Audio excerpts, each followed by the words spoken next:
Nearly 2 million years ago, one of our ancient ancestors, Homo erectus, figured out how to control fire. And ever since then, through the ages, we have discovered more and more efficient sources of fuel to power our ever growing civilizations. One of those sources of fuel is coal, still used today, but not nearly as much as it was in its heyday. Coal is a non renewable energy source that is formed over millions of years from the remnants of decayed plant matter. But now, in the past, Earth was covered in a lot of dense forests, which produced a lot of this plant material that over time, after becoming protected from oxidation, either by becoming covered in mud or water, turned into peat bogs. These peat bogs were, in turn, buried under massive amounts of sediment, and over millions of years, the heat and the pressure of being buried removed all the water and turned the peat into what we now know as coal, with most of it being deposited during the Carboniferous and Permian periods, which was a range from about 358 to like 251 million years ago. Now, there's evidence that long before coal became a staple of society, that human beings have been using it for a source of fuel all the way back before civilization arose. But the earliest truly recognized use for coal comes from the Shenyang area, where by around 4000 BC, the Neolithic inhabitants of the area, they were carving ornaments out of the black stuff that they found in the ground. And from its humble start in China, the use of coal, and well, the uses for coal, began to spread all around the world, as pretty much every civilization has found a use for coal. The first recorded discovery of coal in America was by the French explorer Louis Joliet during his years exploring the Mississippi River between 1673 and 1674. The map that he drew shows that along the shores of the Illinois River, a major tributary to the Mississippi, that there was charbon de terre, or coal of the earth. And now, people had been using coal in the colonies for a while now, mostly to heat their homes in the new coal-burning stoves that were being made, which you might not think is a big deal, but even just the change from families having to gather, chop, and then store large amounts of firewood to using coal was a big game changer. Now, for the men who were usually responsible for doing that task, now they found themselves with much more free time. Though, for the women of the time, they probably didn't like having to clean out the much sootier stoves after a coal fire compared to a wood fire, so kinda sucked for them. And it didn't take long, though, for coal and its potential use as an energy source to be seen by the industrious. By the year 1701, near Richmond, Virginia, coal was already in commercial use, being mined and sold by independent miners, or being imported from Britain. And in 1769, James Watt, well, he significantly improved designs on the steam engine, which changed the game again and was a major catalyst for the Industrial Revolution.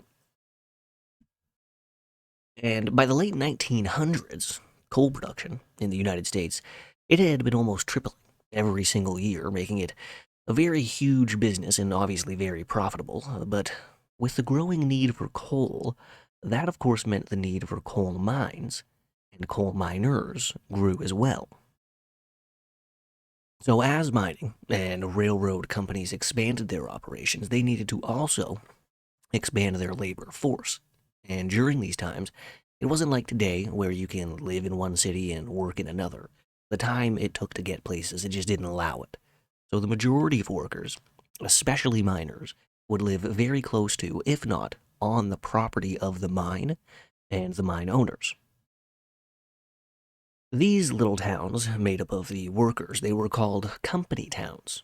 Now, in these towns, in these company towns, everything was owned by, well, of course, the company. The house you lived in, the schools, the churches, the stores, everything was owned by the company, even the law. And many companies would actually pay their workers with company scrip, not money. This was like types of vouchers that were only good in the company-owned stores and nowhere else. George Mortimer Pullman, who made his early fortune by helping the developing city of Chicago raise their buildings so that they could put in a new sewer system, also came up with the idea of a more comfortable passenger car for people who were taking overnight trips on the train. Now, at first, his luxury train cars, they didn't really take off, but after one of his train cars, the Pioneer, was featured in Abraham Lincoln's funeral train, the demand for his train cars, they completely soared. So, with growing demand and a growing workforce, Pullman decided he would create one of his own company towns.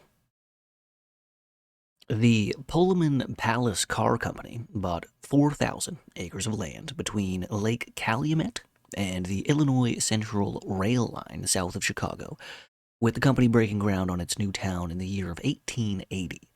And by all accounts, the homes that he built for his workers, they were actually nice and clean, and they were spacious, nicely built, good materials. And he also built churches and libraries and places of entertainment, and there was markets, and of course he built the factories. Now, of course, he didn't provide these things for free.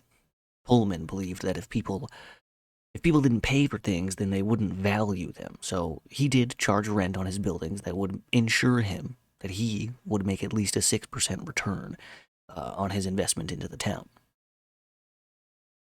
Now, up until 1893 and the panic, which we will talk more about in a bit, the town was doing okay. It wasn't perfect for the workers, but people could make a living. That is, up until the demand for Pullman's fancy train cars, they dropped drastically.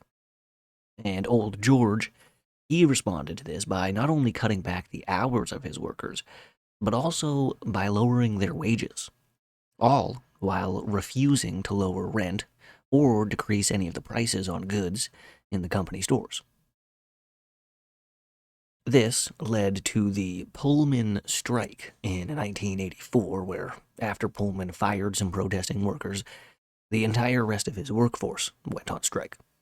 His workers, they joined in with other members of the American Railway Union, led by Eugene Debs, and they planned to force Pullman to compromise by setting a nationwide boycott on Pullman train cars. Within 4 days of the boycott starting, around 125,000 railway workers left their jobs instead of handling Pullman train cars. Now, the railroad owners, they responded to this by hiring scab labor, temporary replacement workers, which obviously only increased tensions and eventually led to violent outbursts between the strikers and the scabs. With pressure rising and violence becoming more and more common, the federal government, they were forced to step in. And, well, really, the mail system alongside the train, like the railroad system, was also getting really messed up because of the strike. And the government, they didn't like that at all, so they really wanted it to end. Now, at first, when federal troops showed up in Chicago on the night of July 3rd, 1894, Eugene Debs, the leader of the railway union strike, he was happy. He thought, okay, great. Now that the troops are here, peace can finally return and we can have an amicable end to this whole ordeal. But no. President Grover Cleveland had sent the troops there with one mission: to get the trains running again. 12,000 U.S. Army troops, led by Brigadier General Nelson Miles, went from city to city, town to town, breaking the resistance of the strikers. The governor of Illinois at the time, when he found out that the president had sent federal troops to his state, he did request that they be withdrawn, but the president told him that he had a legal and a constitutional responsibility to the mail. But in reality, he just wanted the trains running again because it was hurting not only the country's economy, but also his own personal economic interests, as well as the fact that he had a railroad and mine owners alongside a bunch of other leaders of industry in his ear, basically telling him what he needed to do. In the end, after the U.S. Army was done crushing the strike, 30 strikers lay dead, with another 57 being seriously wounded, and Eugene Debs, the leader of the Railway Workers Union, well, he was in prison. The Pullman strike was one of the first times that showed the government would be on the side of corporations and their owners' interests over the people, the workers. And it won't be the last. Back in Pullman, where we started this little side story, things didn't get better after the strike. Even though public sentiment was against Pullman for his refusal to negotiate with his workers and his terrible policies, he remained in control of the company and the town up until his death in 1897, with his grave having to be covered in tons of steel and concrete so that no labor activists could desecrate it. In 1898, the Supreme Court of Illinois, they did order the Pullman Company to sell off all of its non-industrial land holdings, therefore ending the company town. Now, I'm sure you can imagine how much life would suck if you lived in a place where the company you worked for owned everything around you and could pretty much do anything they wanted to you. And let's just say you went to the government to ask for help. There'd be a good chance that you wouldn't get any help, and in fact, you would probably just end up getting fired. And hey, maybe even shot. This is what life was like for many of the coal miners and their families at the time. They worked long hours, 12 to 16-hour days, sometimes even more, for little pay, with zero regard to the safety for the long or short-term health of the miners. And they had to deal with things like black lung being a huge problem. I mean, these men, and I say men, even though some of them were still children while digging out coal with their bare hands and no type of breathing apparatuses, all while living in a town where you basically had no rights. I mean, their safety and their lives meant nothing compared to how much it meant to the mine owners that they turned a large profit. The Steuben shaft at the Avondale Colliery was situated right along the banks of the Susquehanna River, built in 1867 by the Nanticoke Coal Company, which was a subsidiary of the Delaware, Lackawanna, and Western Railroad. It was a 327-foot deep single-shaft mine that gave access to a nice vein of anthracite coal. Now, single-shaft mines, they had already been banned in the UK after the 1862 Hartley colliery disaster, where the beam holding up the pumping engine snapped, and then fell into the pit, trapping the men inside. After days of rescue attempts, some successful, in the end, 204 men and boys lost their lives in that tragedy.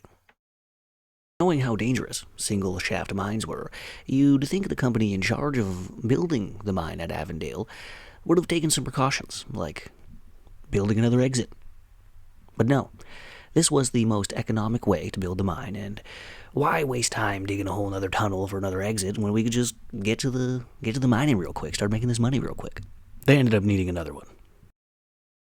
At some point during the morning of September 6th, 1869, somehow, the coal breaker, which is the plant where the coal is brought to and then broken down into different sizes, well, the one that sat right on top of the shaft at Avondale caught fire, and within the span of a few minutes of someone noticing the fire, the entire shaft of the mine, which was stabilized by the wooden frame that held it up, was completely in flames, with the entire day shift stuck inside the mine.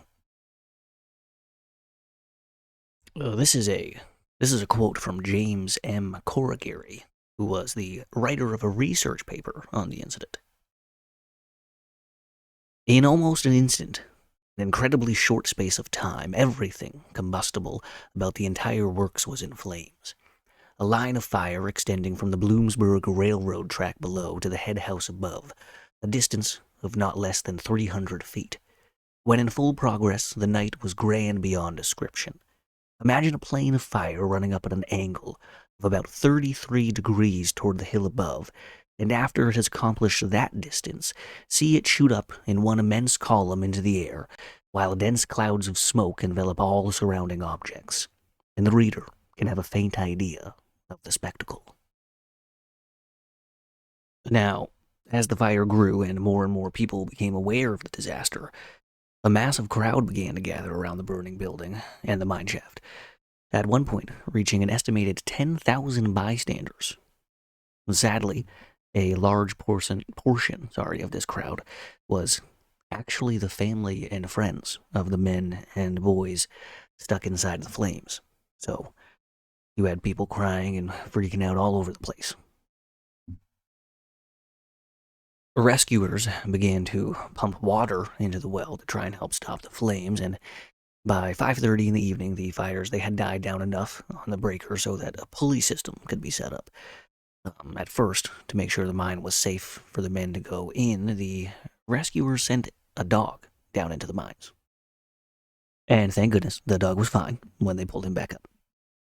The next to go down into the mine shaft was Charles Vartu, but when he signaled to be brought back up and got back to the surface, he said that the mine shaft was blocked by timbers and that 2 men would be needed to help clear the debris. Charles Jones and Stephen Evans were then chosen to go down next with some hatches to break away the obstructions. They reached the bottom of the shaft around 7 p.m., and after a few minutes, they too signaled to be pulled back up. And when they reached the top, they said that they had found 2 dead mules and had banged on a closed door but received no response. A little while later in the evening, 2 other men volunteered to go down into the mine and see if they could locate one or any of the missing men. Thomas Williams and David Jones descended into the mine and never came back out alive. Both men were found dead by another man who went in to check on them. They had died due to black damp, which is a combination of high levels of carbon dioxide and low levels of oxygen that causes things to choke slowly to death. It wasn't until 3 a.m. on Wednesday morning that the rescue team was able to penetrate deep into the main gangway of the mine, and it was there, about several hundred feet down the tunnel, they found the first 2 human victims, the stable boss and a young mule driver. They were found with their bodies bloated and blood oozing from their mouths. At around 6:30 a.m., some rescuers reached the east gangway where they found a makeshift barricade made out of coal, rocks, and, wood and mud, looking like the miners had quickly tried to throw something up together that would stop the spread of black damp. It didn't work. When the rescuers broke through the barricade, they found a sight that probably scarred them all for life. Grouped together in every possible position lay the dead bodies of 67 men and boys, some appearing as if they had quietly dropped asleep, while others seemed to have struggled with their impending fate. Some of them, latter, laid with their faces buried in coal dust in the floor, in the vain attempt to find a current of fresh air. Others' hands were clasped to their throats, while not a few of their faces were wrapped in their shirts. One father, Mr. William P. Evans, was stretched out with a son closely grasped by each arm, with a third lying between his legs and his head resting on his father's breast. Another father, Mr. Hutton, lovingly embraced a young son, and all appeared as if sweetly sleeping. Mr. Evan Hughes, the inside boss, was sitting down with his head bent forward upon his breast and with his hands clasped in front of him, while another body was reclining a few feet distant, with his face turned to Mr. Hughes, as though he had been engaged in a conversation with him, but a moment previous drawing his last breath. What had been the conversation of these 2 men will only be revealed at the last great day.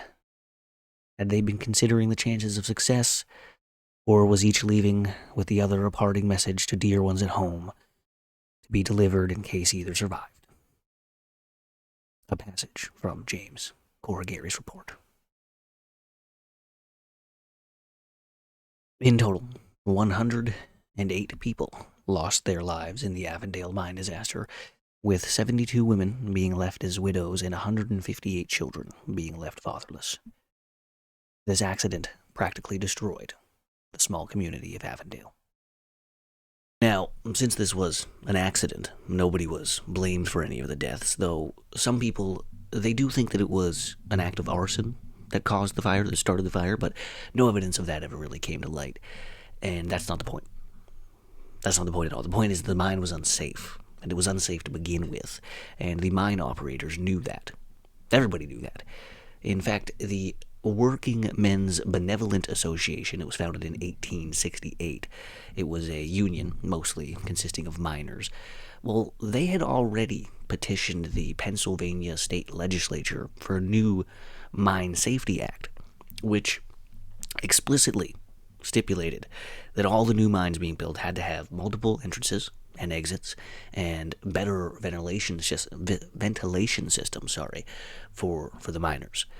But because of a man by the name of George Turner, who at this time was the Democratic state senator, I believe, from Luzerne County, well, because of his efforts, those stipulations, they didn't apply to mines in Luzerne County, where the Avondale Colliery was located. It wasn't only unsafe working conditions that the miners were having to deal with, they were also having to deal with mine owners that cared very little, I mean, not at all really, let's be honest here, about the well-being of the miners when they weren't working, and if they could take care of their families or not.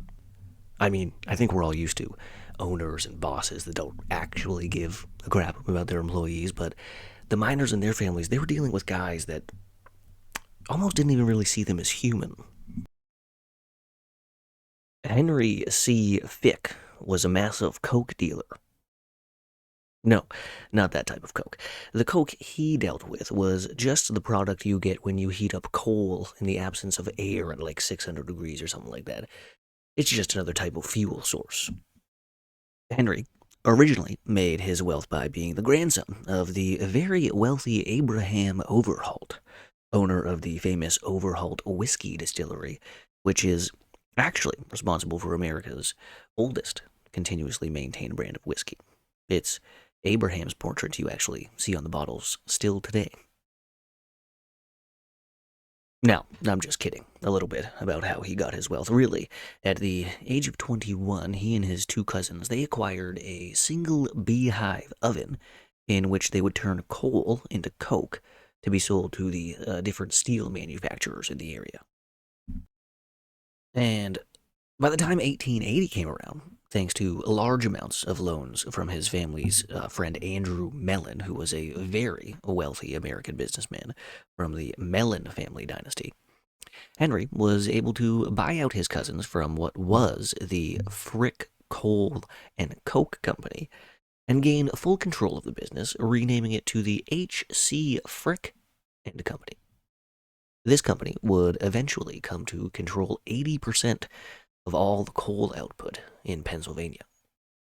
Now, just to get a little context here, and kind of see what kind of mindset these guys have, before I tell you about Frick and the Morewood Massacre, I'd like to tell you about another story that you've probably never heard of, another tragedy, and that is probably because of the calculated and concerned efforts of the people responsible for it to bury it, and to never again speak publicly of what happened in Johnstown, 1889. You see, Henry and his buddies and all the other very wealthy owning class people, they don't like hanging out with us dirty poors. So they like to build places where only they can go. And one of those places was a beautiful little place called the South Fork Fishing and Hunting Club, which was located high above the city of Johnstown, nestled in the mountains of Pennsylvania. The club had been established in 1891 when Benjamin Franklin Ruff and Henry Fick came up with the idea of opening an exclusive club for the wealthy and elite of Pennsylvania. Benjamin Ruff, he'd already purchased the land that the club would be built on from John Riley, who was a Democratic member of the U.S. House of Representatives. Also, with this purchase, the club became the owner of the South Fork Dam and the water reservoir behind the dam that the club named Lake Conemaugh. Now, the dam was originally built back in 1838 by the Commonwealth of Pennsylvania, but over time it was sold to the private railroads and then finally sold to Henry Fick, where our story really begins. Since 1891, the South Fork Fishing and Hunting Club had grown to 61 members, all the top industrialists from the coal, railroad, steel, and other industries in Pennsylvania, as well as their families. They had built cottages all around the lake and, of course, the clubhouse. And they also made some alterations to the land that wasn't in the best interest of safety, let's just say. They decided it would be a good idea to lower the dam by about 3 feet so that it could be widened and a road could be installed on top of it, making it faster and easier to get up to the club and their cottages. And they also decided that a fish screen needed to be put into the dam spillway because I guess they just didn't want any fish escaping their private little lake. It also really didn't help that John Riley, the guy who sold it to Benjamin before he sold it to Frick, well, John thought it'd be a great idea to take out the relief pipe, the system of relief pipes that were originally installed in the dam, just in case, to help with floodwaters. He took those out, cut them up, and then sold them for scrap metal. So now, the club owners had no way of controlling the level of water in a dam that they just lowered by 3 feet. And over the years of being in charge, the club owners, they never really made any meaningful repairs or upgrades to the dam. In fact, it said that when the dam was, when it sprung a leak, and apparently it did commonly, they decided that they would just get it repaired with mud and straw. It was on May 31st, 1889, that the president of the club, Elias Unger, woke up to a raging storm, and when he looked out the window of his farmhouse that was situated on a hill just above the dam, he could see through the pouring rain that Lake Conemaugh was completely swollen from the rainfall that had been going on for almost a day and a half now. The first thing Elias did after gathering a small group of men together was to try and unclog the fish trap over the spillway that had become blocked due to a bunch of debris. He then sent some other men to the other end of the dam to try and dig out some channels for the water to escape there, hopefully, and, lessen pressure on the dam. Now, while Elias and his crew of men worked to try and save the dam, he also ordered a man by the name of John Park to go to the small town of South Fork on horseback and warn the people there of the danger of the dam collapsing since they were downstream, and to telegraph at Johnstown, who was a little bit farther downstream, and warn them too. But John, he didn't go himself. He only sent some unknown guy, nobody knows who he sent, to the telegraph station, and in the end, no warnings ever reached Johnstown. Around 3 o'clock in the afternoon on May 31st, 1989, the center of the South Fork Dam collapsed. Elias and his crew, they had abandoned their efforts in saving the dam, and luckily for them had retreated to high ground. They and a group of others, they watched as about 3 billion gallons of water emptied out of the lake within 45 minutes to an hour. The floodwaters, first they hit that small town of South Fork, but luckily the town was on high ground and most of the people there survived except for 4 unlucky souls that were swept away alongside about 30 houses. It wasn't much farther downstream where the floodwaters were stopped briefly by a stone bridge, but all that did was allow the water to pick up more power, and when it burst through again, the wave of water was traveling at a much faster rate of speed than it was before. And that's when it slammed into the very small community of Mineral Point, where about 30 families lived. After the waters had rushed through Mineral Point, there was nothing left. No houses, no roads, not even the topsoil was left. The water had stripped everything down to the bedrock and also left 16 people dead. The next little village to be hit by the floodwaters was East Conemaugh. Here, an engineer named John Hess was sitting just outside the town in his train, and he heard, possibly even saw the floodwaters coming. So, he put his train in reverse and sped back to the village to warn people. And because he did that, he ended up alerting many people of the danger and saving many lives. But still, when the waters did reach the village, John and the train he was sitting in was actually swept away. Luckily, he did survive his ordeal, but for 50 other people in East Conemaugh, that was their last day on Earth.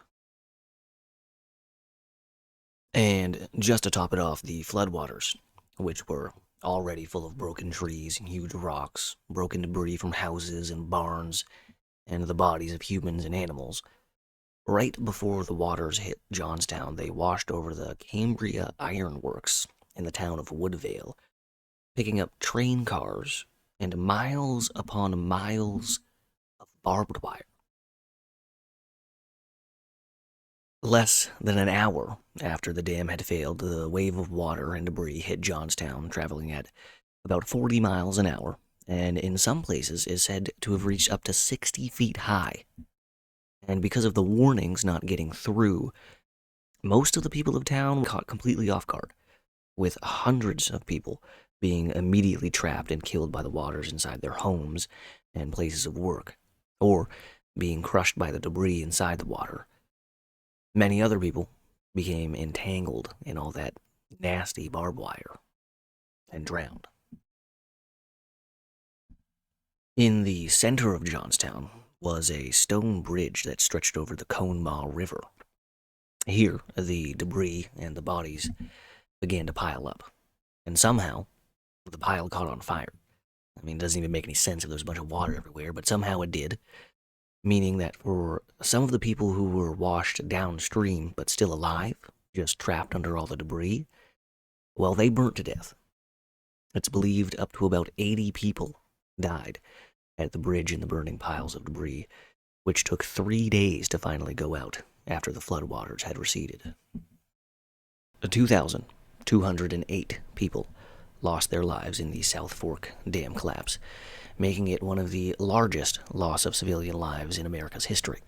It was originally 2,209, but there was one man who apparently pulled himself out of the debris, and instead of telling anybody or doing anything, he just walked out of town and moved to Massachusetts, and then 10 years later came back to town and was like, oh yeah, dude, I totally survived that, so yeah, you can take one off the death toll there. So yeah, that man's name was Leroy.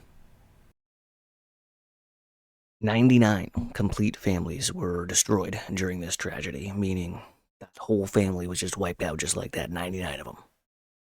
And I also hate to say it, but 396 of the deaths were kids, so that frickin' sucks even more. Like, I don't even know what to say.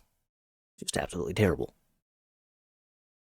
You can visit over 700 unidentified people at the Grandview Cemetery, where many of the victims of this horrible accident are buried. Now, with over 2,000 people dead, you might be thinking somebody was held accountable for this. You know, somebody faced some consequences. No, not at all. In fact, the investigation into the incidents led by the American Society of Civil Engineers concluded that the dam would have failed no matter what, even if the alterations made by the club never took place and they had just left the dam in its original state. But it turns out that initial investigation was actually very compromised, with evidence coming to light showing that the members of the South Fork Club, well, they used their wealth and connections to compromise not only judges and juries, but also the American Society of Civil Engineers themselves, and in turn protected themselves from any legal or financial repercussions. It actually took the ASCE 2 years to finally release their initial reports, and they had hoped, by waiting that long, that people would have forgotten all about the accident and nobody would care anymore. And in the following years, the club and its members, they were sued, but every time they were successfully defended by two lawyers who just so happened to be a part of the club. They argued that the failure was a natural disaster and an act of God, so nobody could or should be held responsible, and nobody ever was. No victims of the tragedy ever received any form of compensation. Now, you might think I'm getting my info mixed up here, but no. 2016. Remember, this happened in the 1890s. 2016 was the year where finally, after another analysis on the dam failure was done, that it was confirmed that yes, the stuff that the club owners did to the dam 100% caused its failure. So, just to make my point clear here, these people, the wealthy and elite members of the South Fork Country Club, fancy, they altered the dam full on knowing that it was destroying its structural stability, and that in doing so would make it so that the dam wasn't able to withstand a large, prolonged rainfall, which was bound to happen sooner or later. And then when that did happen, it led to a massive failure and the destruction of whole towns and villages, entire livelihoods, entire families just swept away in the flood. And after all that, after basically causing all that loss of life and property, these guys then turn around and they didn't try to, they did wipe their hands clean of the problem, using their money and connections to power to get away scot-free, and practically erase this event from public conscience. These are the types of people that we will be dealing with going forward. No morals, no conscience, at least not for the poor people and the working class. All they care about is their profits and their reputations amongst the social class that they are a part of. They are also a group of people not scared or unwilling to use their wealth to gain access to power, and then to use that power to further their own political and economic interests, even if it comes at the cost of the so-called people. It was only a few years after the Johnstown flood that Mr. Frick found himself having troubles with his mine workers. You see, for economic reasons, the coke industry in 1890, it took a big hit. And Frick, he had to close about 20% of his coke operations, which led him to also having to temporarily lay off quite a few workers. But by the spring of 1981, things were back on track and the miners, they did show up back to work, only to find notices put up by Frick that they would now be receiving pay based on how much the price of coke was at the time they were going to sell it. So if the price of coke all of a sudden dropped, then the miners' pay would too. Unlike before, when they were getting paid a fixed rate like we do nowadays. Like imagine you go into work one day for the company you work for and the stock of the company dropped, and you look at your paycheck, and instead of paying the $20 an hour they normally pay you, now all of a sudden you're getting 10. Now, it wasn't just Mr. Frick doing this, but since he was the guy who owned about 80% of all coke production in Pennsylvania, he was looked at by the miners as the head of the snake. But he and the other mine operators, they didn't care. Instead, they began to bring in new workers, mostly recently arrived immigrants from Europe, and using force to actually evict the workers who were beginning to protest, alongside their families. And again, they were able to do so because most of these people, again, they lived in company towns where everything, including their homes, was owned by the company they worked for. And it didn't take long for the miners to get angry, watching their homes be taken away from them, their families forced into homelessness and starvation. I mean, they really had no other choice. So, on March 30th, 1891, about 1,000 miners, accompanied by a marching band, they set out towards the Morewood Company Town, which was owned by Frick. And when the group reached the town, they immediately started to trash the company store alongside some other company-owned buildings, and when they felt satisfied with their work, they moved on to the gates of the Morwood Company Works. And when they arrived there at the company, the gates, they were of course shut. But also waiting for them was Captain Lore, who was a Civil War veteran, and also 12 other men who had recently been deputized by Frick. And without warning, the 13 guards opened fire on the miners as soon as they reached the gates, killing 9 men and injuring many, many more. And that was that. That was the end of the protest. The 13 guards, they were acquitted. They never faced any charges, and things carried on. Tough luck for the miners. Sucks to be you. Maybe if you had some money or something like that, I don't know, maybe got together, banded together, and formed a dumb little group of miners, fought for a better life for each other, Well, that's exactly what they did. In 1890, the United Mine Workers of America was founded. Now, before 1890, there were multiple little unions or attempt at unions in different states, but they were never going to be powerful enough to go toe to toe with the mine operators. They just simply didn't have the money or the power to hold out on any prolonged strikes, and didn't really have the fighting force needed to go against the private agencies, and sometimes even federal troops. In 1865, the American Miners Association was created. It was actually created by British miners who were used to much better and safer working conditions and better pay when they were working back in England. They were able to grow up to 20,000 members at one point, but due to the efforts of mine owners and mine operators, over time their membership drastically dropped. None of the owners would hire anybody if they were in the union, so there wasn't really a point of being in the union if you couldn't get a job because you were in the union. And eventually, over time, it just kind of stopped being a thing, kind of failed, the American Miners Association. But some historians, they do credit this little labor movement here as being the first labor movement in the history of the United States. It wasn't until a few decades later when the Knights of Labor and the National Progressive Miners Union merged together that the United Mine Workers of America was created in 1890. Now, the Knights of Labor are a little weird. They started out as a secret organization of tailors. Now, what these tailors were secretly planning on doing, I don't know, but it eventually morphed into a labor union that actually banned any bankers, land speculators, lawyers, liquor dealers, and gamblers. They only allowed the lower class workers to join. But again, by the late 1880s, they too were losing members, and were looking to join forces with other organizations to create a union that was on a more national scale. Now, another huge problem with a lot of the early unions in the US was the fact that they were competing against each other. Different unions wanted different things. Some were much more owner-friendly, while others were much more on the side of the workers' rights.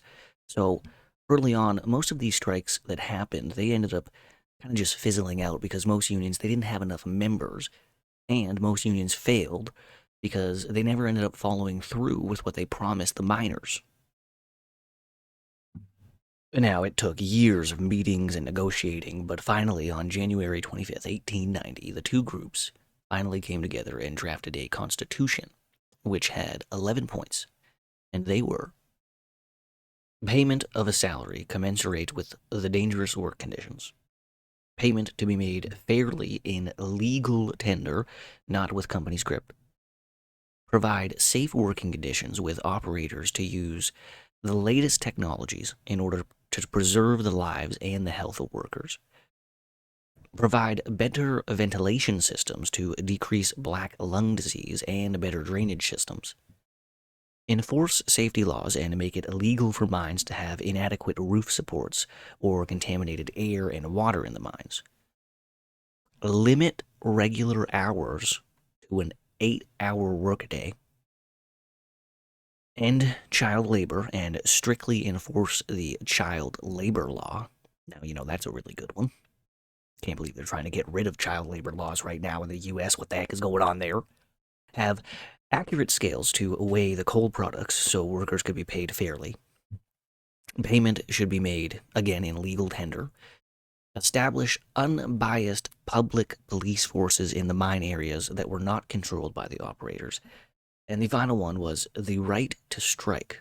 But they said that they would work with the operators to reach reasonable conclusions to negotiations if strikes occurred. The first big test for this new union would come shortly after its founding, when in 1893, things got bad. The Panic of 1893 was a pretty bad depression that had many causes, as like most depressions do, and it really, really hit the mining communities hard.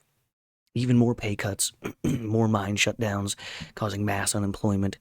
People were losing their homes and being forced out of company towns because they couldn't pay rent. It was a very, very tough year. And in 1894, when mine operators around the country announced even more wage cuts, well, that was the final straw. The United Mine Workers organized a national strike to begin on April 1st, 1894. Now, at this point, the union was still pretty small. It had around 20,000 members in total, but only around 13,000 of those members were actually paying any union dues. So the bank account, it wasn't looking too good. It only had around $2,600 in total that the union had to spend. Even though the union only actually had a small amount of miners in it, their call to action led over 180,000 miners across 5 different states to walk off the job and not return to work. In Illinois, over 25,000 miners went on strike, compared to the only 600 that stayed at the job site. That's pretty good. It didn't take long for the mine operators to start bringing in scab workers and strike breakers, and shortly after that is when this peaceful strike turned into an armed labor dispute, with acts of violence spreading across mines and company towns in various states. Now, the miners, they weren't asking for anything special. They just wanted their pay to return to normal. But the mine owners, I guess, just couldn't fathom not making as much money as they were used to making, and they refused to budge. I don't know. I guess these people need to see that every year, every quarter, every report that somehow, some way they were making more money than they were before, or else they get I don't know, they get anal about it. These rich people, they have the weirdest mindset. They will do anything they can to avoid having to spend more money. During the Fukushima disaster, when the owners of TEPCO, the company that owned the nuclear power plant in Fukushima, well, when they found out that the man in charge of trying to stop a nuclear meltdown at the plant was planning to inject seawater, salt water, into one of the reactors to cool it down, they called him and threatened him and made sure that he didn't do it because it would ruin the reactor. And they were hoping that maybe in the future they could use it again. Yeah, that led to the reactor overheating and exploding, causing the second worst nuclear disaster in history, only behind the infamous Chernobyl event. I just don't get it. Me, if I was one of these owners of one of these mines and I'm super rich and everything like that, I'm good. We're in a depression. I'm okay. I'm fine. I've been fine, and I'll continue to be fine. Me and my family, we're already wealthy, and we'll continue to be wealthy after this, We're not struggling. We're not starving to death. So, in my mind, I would be okay, maybe for the next couple years, a year or so, let me take a little bit less profit than what I'm used to getting, maybe even half of it, and then take that profit that I'm used to getting and then give it back to my workers, the ones who are friggin' out there working hard every day, but also struggling and starving and becoming homeless and shit.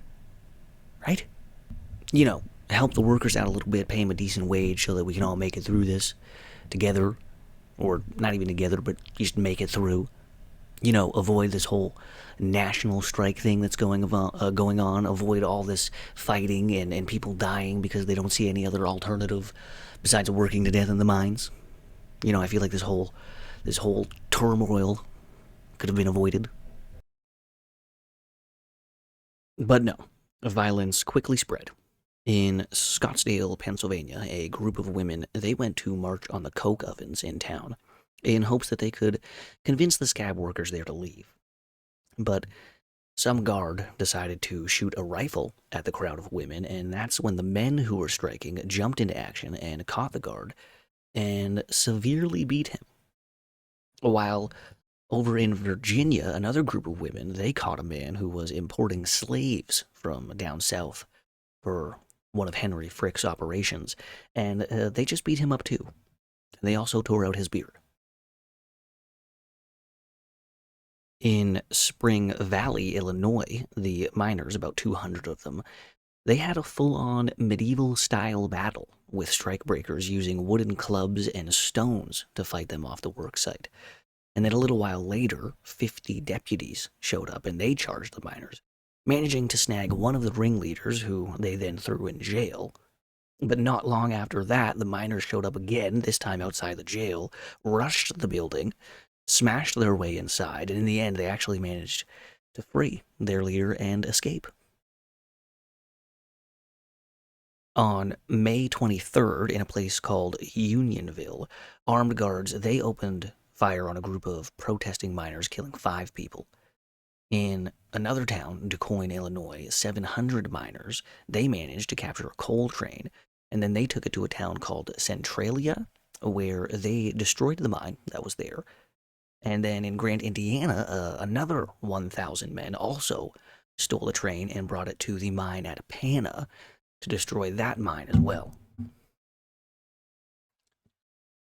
But this is where the strikers messed up. You see, the government doesn't like it when you mess with its money, and in this case, the miners stopping shipments of coal, stopping trains from running just in general, well, it quickly led to the federal government getting involved, because now they weren't just interfering with the mine owner's business, but the government's business. And really big business and government, I mean, they go hand in hand anyways, so they weren't having that.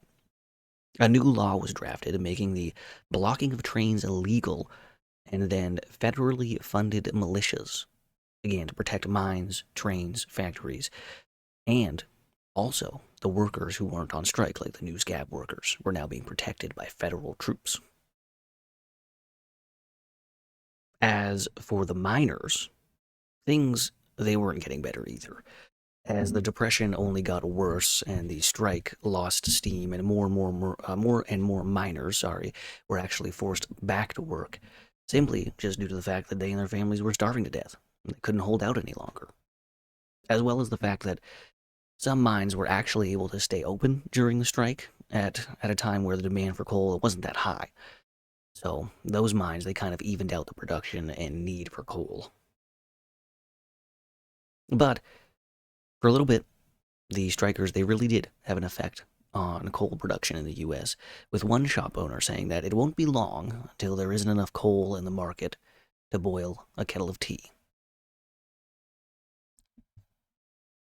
But after 8 weeks of striking, by the end of June 1894, most of the strikers had gone back to work and the strike was over.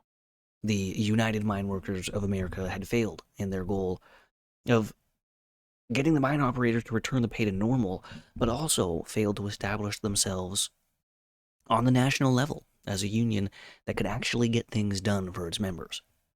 And with the failure and the end of the strike, the union itself also came to an end.